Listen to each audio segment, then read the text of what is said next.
Hey folks, this is Fred with Galaxy Note Videos, and I wanted to do a video pointing out some of the differences between the Galaxy Note 3 on my left versus the Galaxy Note 2 here. So let's just jump right in, starting with the screen. The Galaxy Note 3 is 5.7 inches versus the Galaxy Note 2's 5.5, and the real difference is really it looks visually, they really look the same. If you look really closely, you know, sort of eyeballing it, it's almost as if the Galaxy Note 3 is a hair of an inch taller versus the Note 2. Not much of a difference. In fact, that's one of the other differences. The stature of the Note 3 seems to be skinnier, slimmer, and it definitely weighs. It feels much lighter than the Note 2. Now, personally, that's not a make or break for me. I don't really care. If anything, in fact, the Note 2 actually feels a lot more sturdy. The Note 3 almost feels like a toy, believe it or not. You know, a lot of people that sounds awesome. Lighter, better. But for me, I actually like the feel, and of course, the new faux leather on the back, to me, just doesn't compare. Most people hate the shiny plastic stuff that Samsung has, but the feel of the Note 2, it just feels more sturdy than this.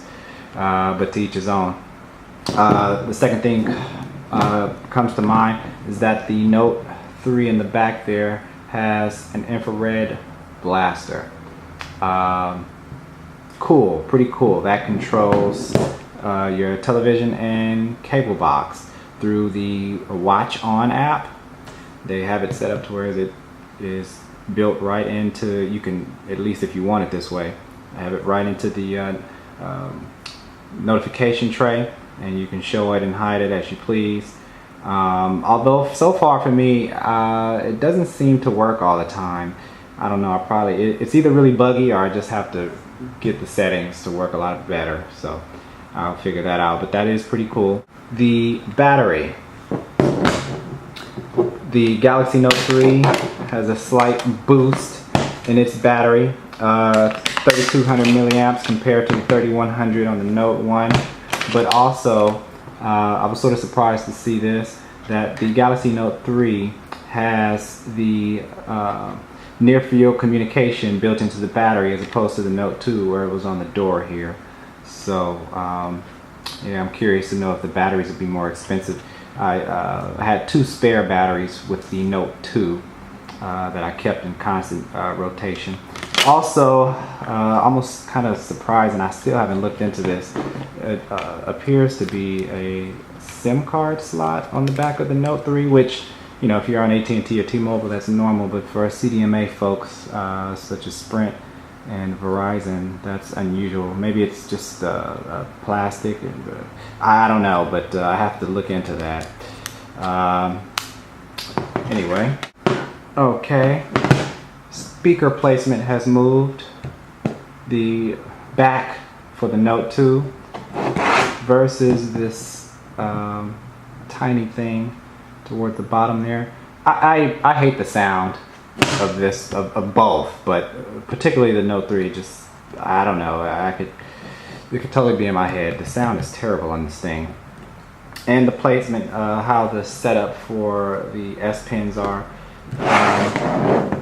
if the camera will pick it up, this one is sort of sleek and flush with the design of the phone, and this one is sort of squared off. Alright, next up, the Note 3 here finally has moved to SD card. I don't know why it was not standard on the Note 2. Okay, also the Note 3 has more onboard storage, 32 versus, oh yeah, well, it says 10, but it was 16. That's definitely a plus. The screen is much better on the Note 3. You'd have to see it in person to really get the feel for it, but that is definitely a plus. Now let's talk about the camera. The Galaxy Note 2 has an 8 megapixel camera while the Note 3 has a 13 megapixel camera. Here are a few sample shots. On the top is the Note 3, and in broad daylight, the performance is much better on the Note 3. In comparison to the picture on the bottom from the Note 2, there's almost a cloudy haze that's cast over the photo that I didn't notice about the camera on the Note 2 until I actually got the Note 3. Again, excellent detail and clarity from the Note 3, especially around the yellow flower area. Much more accurate color representation. And on the front-facing camera, not only is the clarity a lot better, but the field of view range is a lot further. But in low light, if you take a look at this photo where the Galaxy Note 3 is on the top, check out the grass area in the background. It's kind of gray and hazy compared to the Note 2 on the bottom. Same thing with this photo in my garage. If you look at the brown dresser on both photos, the picture from the Galaxy Note 2 is a better representation. The Note 3 on the top is cloudy and blurry. But anyway, moving on. The Note 3 has this extra Action Memo app that is separate from the S Note app.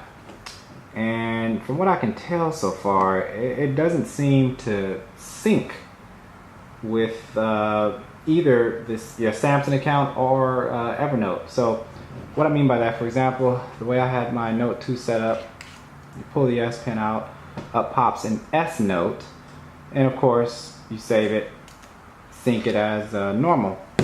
Well, with the Note 3, you pull this out, up pops this what is it called, Action Memo, as opposed to the S Note. And again, it doesn't appear to save to any one, so I'm not too sure how I feel about that. An extra app, I'm not sure where Samsung was going with that. It seems excessive. They could have kept it the same, but whatever.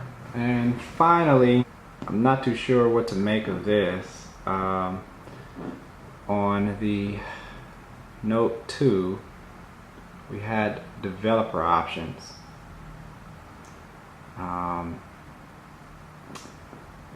Unless I'm missing something, I can't find that kind of stuff on here at all.